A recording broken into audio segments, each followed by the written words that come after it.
مستمعينا الكرام، مستمعي راديو وسط البلد، اهلا بيكم حلقه جديده من برنامجكم رمز الخير.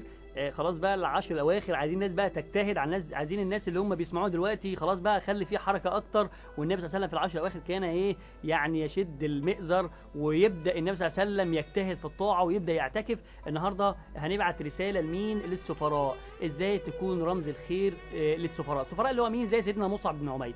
سيدنا النبي صلى الله عليه وسلم لما اراد ان هو يبعت حد يكون سفير للاسلام في المدينة، بعت شاب وبعت حد كان منعم جدا. ولما دخل الإسلام والدته منعت منه كل شيء، فأصبح حد فقير جدا. وكان سيدنا مصعب بن عمير ابن عمير رضي الله عنه وارضاه كان نموذج أو رمز من رموز الخير للسفراء. يا ريت كل حد بيسمعنا دلوقتي سفير في دولة من الدول الإسلامية يعبر عن الإسلام.